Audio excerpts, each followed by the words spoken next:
We now have all of the content in the Los Santos Drug Wars update, barring a couple of drip feed vehicles that will be added over the coming weeks. So now feels like an appropriate time to give my official final thoughts on this update. I'm going to be brutally honest in this review, and I've broken it up into 4 sections. We've got the good, the bad, the okay, and the ugly. And while there's a lot to love with this update for sure, there's definitely a lot of stuff in the bad and ugly sections that we have to talk about a fair bit. On a brighter note, let's talk about the good in this update. The first thing that comes to mind is the new business, the Mobile Acid Lab. If I had to give the Mobile Acid Lab a grade for businesses, it would be somewhere around B to B+.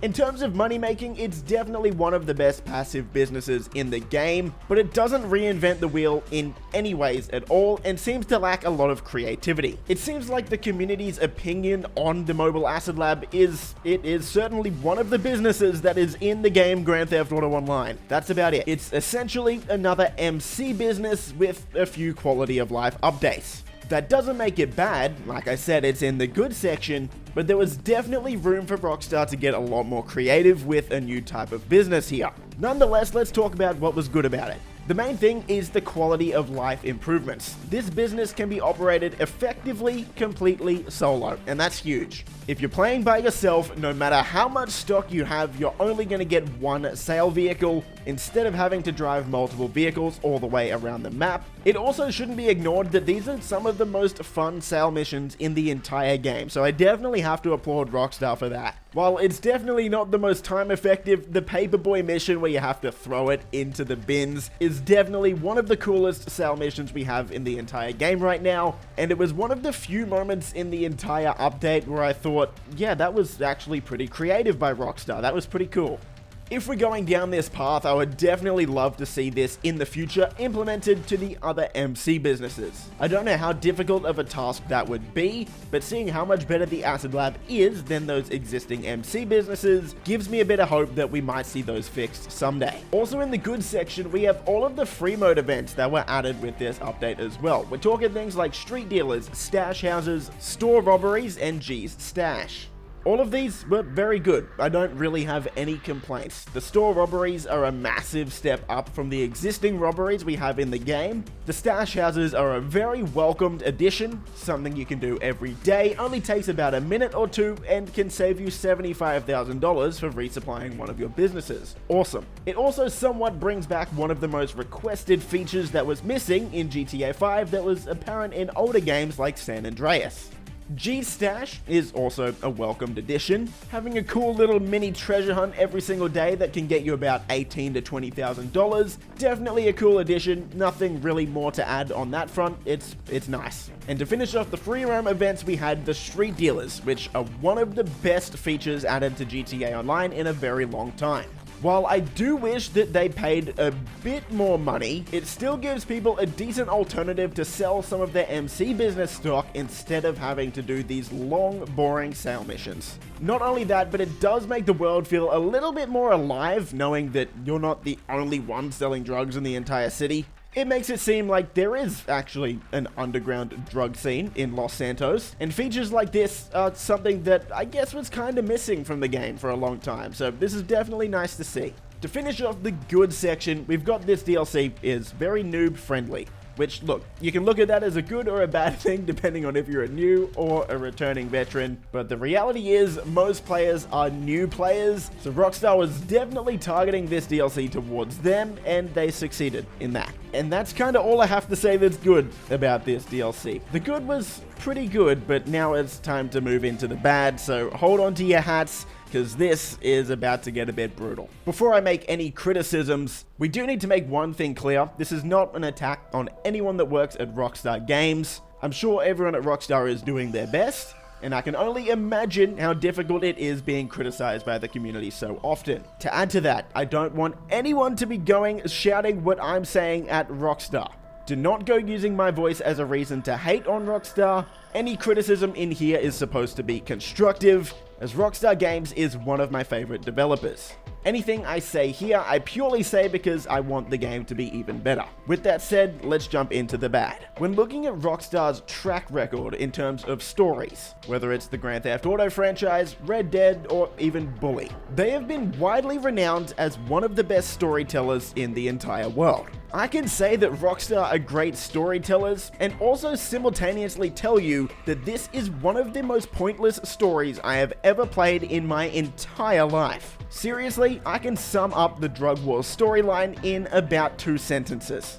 It's pretty clear that this storyline for the most part was meant to be aimed at a younger audience. Pretty easy to see when the main character Dax says butthole every 2 seconds. That's clearly a sort of how do you do fellow kids moment. In terms of the overall story here, almost nothing happens. We can have a look at the very first mission where we just mindlessly kill a bunch of bikers, they steal an RV, we steal it back. There's no real stakes. We finish the story off by stealing an acid lab and deciding to use it for ourselves. Okay, let's flick over to the last dose where, spoilers, Dr. Friedlander kidnaps Lab Rat and we just storm back in there and get him back. No one dies, there's no real character depth or story building there. It's just a simple, well, he's gone, let's go get him back. Oh, he's back. Now we're gonna go kill the big bad guy, and spoilers again, we don't even kill the bad guy, he literally just jumps out of the plane and our characters are like, oh well, he's gone. Anyway, let's steal more drugs. All of the characters seem so very surface level, and it's a complete contradiction to what we have in GTA 5's actual story mode.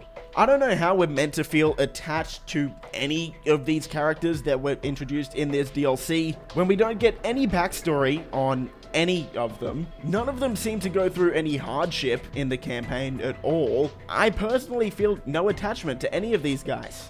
By far, the most interesting cutscene in the entire storyline was when we were introduced to Dr. Friedlander. But what's so interesting about that is why I was most intrigued during that cutscene wasn't even because of anything in this actual Drug War storyline. It was because we already knew Dr. Friedlander as Michael's therapist, and his character development came 10 years ago in 2013 when the game was released. There is no character development for any character in this DLC other than Dr. Friedlander, which happened 10 years ago. So it's no surprise that I don't feel any attachment to these guys, and if one of them actually happened to die during the storyline, I wouldn't even really care, to be honest. We don't even know them. Now sure, I understand that this isn't really meant to be a story DLC. Any GTA Online update, story is never going to be the forefront of the DLC.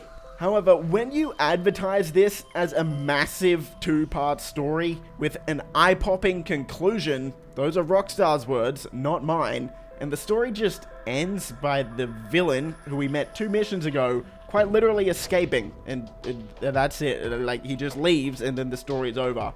It's not the eye-popping conclusion, it's not a massive 2-part story that we were promised, it's just a massive nothing burger. I'm gonna be brutally honest there, that's what it is. Let's talk about mission design a bit. The missions here, I mean, any sort of new content is, for the most part, gonna be fun the first time through it, right? In my initial thoughts review of the Drug Wars DLC a few months ago, I said that 3 of the 6 first dose missions are quite literally just reskinned Trevor missions from 2013. Unfortunately, I do have to note that 2 of the final 5 missions are also just reskinned Trevor missions. I understand reskins are a big part of live service games, and I'm definitely not suggesting that Rockstar should stop using assets that they've used before. It speeds up development time massively, I get it. But when 5 of the 11 new missions, what's that, 45-ish% of this new content is stuff I've already done as Trevor years ago, you're kinda making it hard to sell me as this being a massive multi-part story update.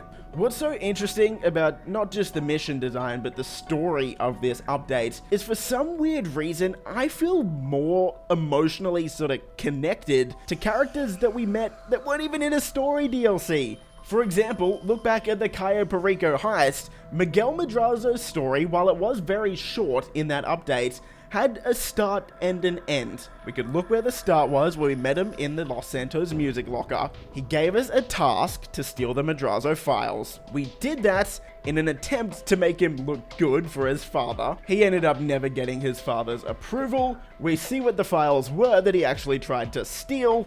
and the story ends. There was a start and an actual conclusion to the storyline. Let's look back to the casino heist. Again, a DLC that wasn't even meant to be a story DLC. We got a clear start where the Changs come up to us, tell us they want us to rob the casino. We get some character development along the way with Georgina Chang and Lester. We end up pulling off the heist, and then there's a conclusion to the storyline where Georgina and Lester end up being together.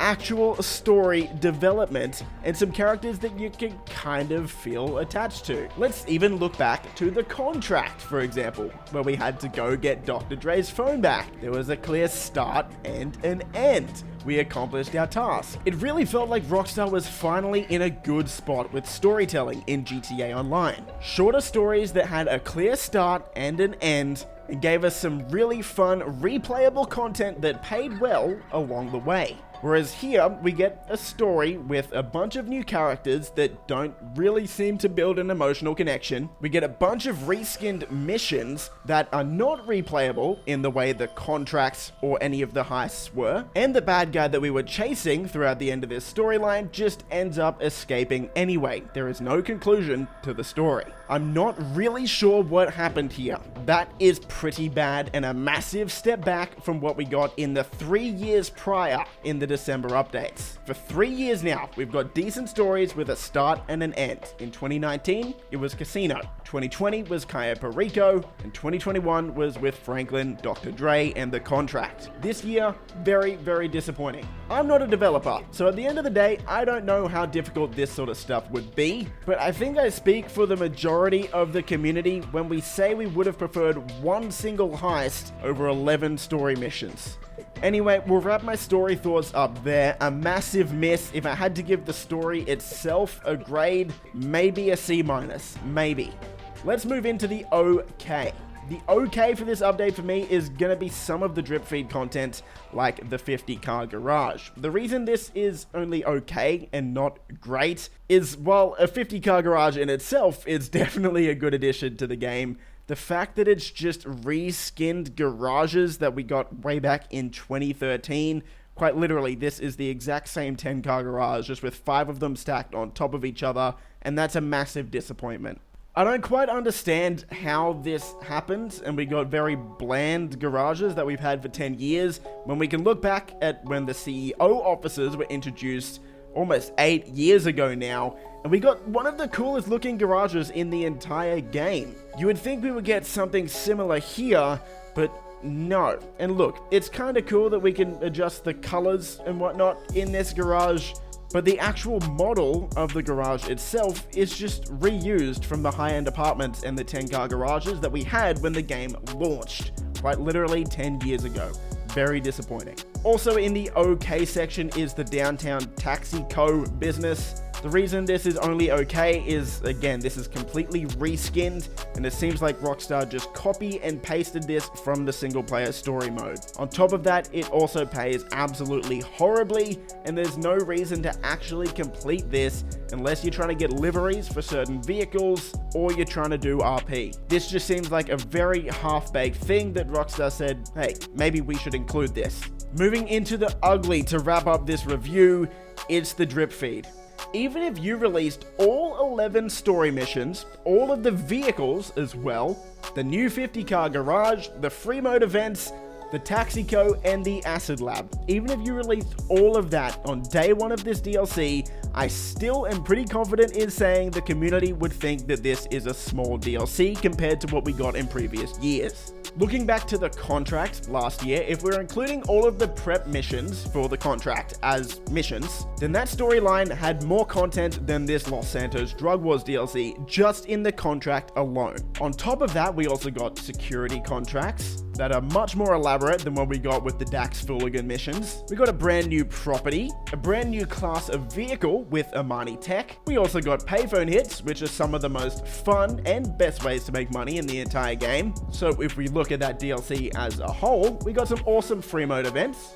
with the security contracts. We got a great storyline with the Dr. Dre contract, as well as a very replayable set of missions. We got a brand new business, as well as a brand new class of vehicle. Essentially, when you compare the two, the contract outweighs the Los Santos Drug Wars and Last Dose DLCs in every single way, and on top of that, we got almost all of that content on day one, apart from drip feed vehicles. Flip the script over to Los Santos Drug Wars, where we only got a fraction of that content on day one, and were slowly fed all of these new things, including a 50-car garage, over the course of 3 months. It's quite clear that this update was severely lacking content compared to previous December updates. Now, the reason for this does seem quite simple, and it could be explained very easily by saying, well, Rockstar is working on GTA 6. And that's correct. But at the same time, that doesn't mean we can't be critical of the updates we get when they're severely lacking to the years prior. As I said earlier, it seemed like Rockstar really hit their stride and released some banger DLCs back to back to back